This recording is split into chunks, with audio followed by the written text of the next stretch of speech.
His Excellency Ambassador Mukul from India. The floor is yours, Ambassador.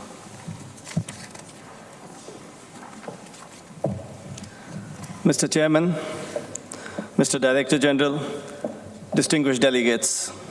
First of all, on behalf of my delegation, I would like to offer warm felicitations to the distinguished Ambassador of Mexico on assuming the chair of the 20th session of the Conference of States Parties.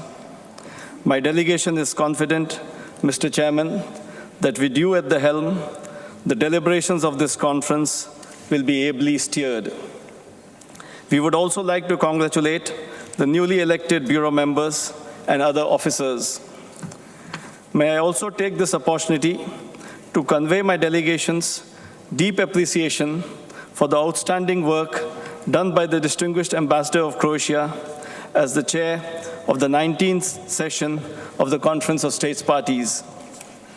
I would like to take this opportunity to commend the role of the Director General and the Technical Secretariat for the efforts they have made in the implementation of the Convention and for advancing the common goal of a world free of chemical weapons.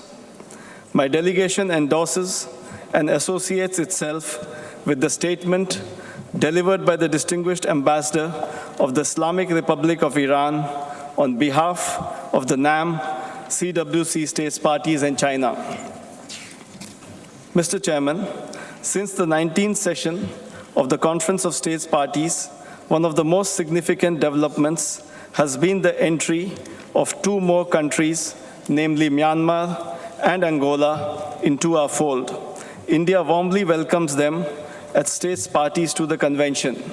We hope that this would encourage other non-member countries to join the Convention in order to achieve our shared goal of universality of the CWC. Mr. Chairman, India views the Chemical Weapons Convention as a unique, non-discriminatory disarmament instrument, which serves as a model for the elimination of an entire category of weapons of mass destruction. The guiding principle in the Convention is no use. The Chemical Weapons Convention is non-discriminatory and international verification is built into it. Mr. Chairman, India attaches great importance to full, effective, and non-discriminatory implementation of the Convention. All chemical weapons must be destroyed. Destruction of chemical weapons is the most important undertaking made by every state party to the Convention. We urge all remaining possessor states to take the necessary steps to expedite the destruction process at the earliest.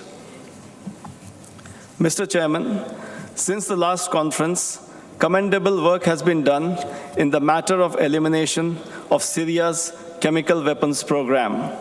This task is now almost complete, and destruction of only some residual chemicals and one production facility remains.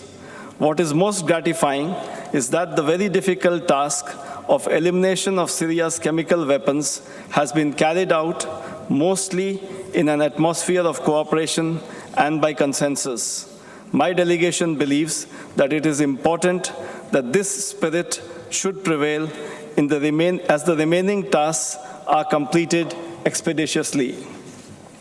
Mr. Chairman, it has been India's consistent position that use of chemical weapons anywhere, by anybody, at any time, and under any circumstances cannot be justified.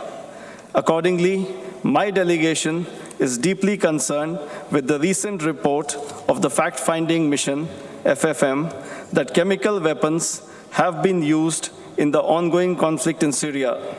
The use of chemical weapons in complete disregard of humanity is reprehensible and completely contrary to the provisions of the Convention and accepted international legal norms.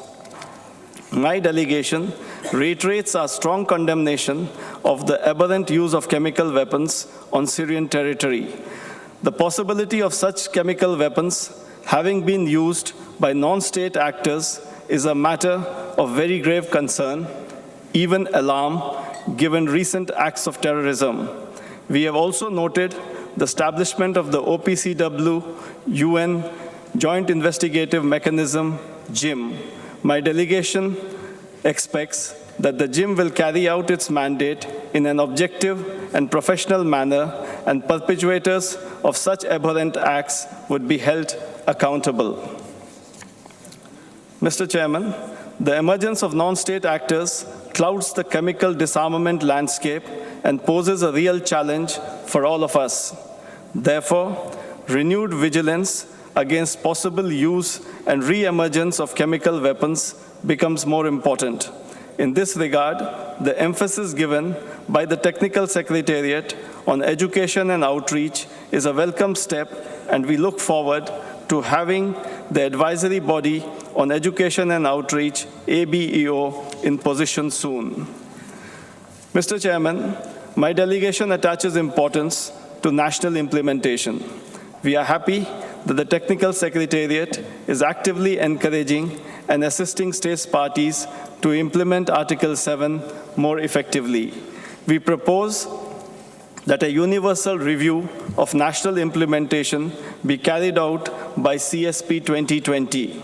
Further, state parties in need of assistance for national implementation should continue to be helped by OPCW.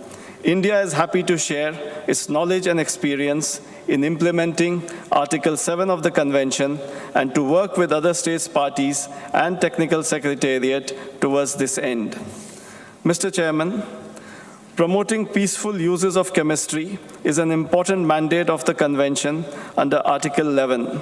Chemical technologies offer solutions for many a problem confronting the world, especially those being faced by the less affluent and marginalized section of societies, providing safe drinking water, fighting pestilence, mitigating environmental pollution, recycling of waste, sanitation, to name a few. Technologies should not only be available, but also accessible as well as affordable. On the technological firmament, diffusion is as important as innovation.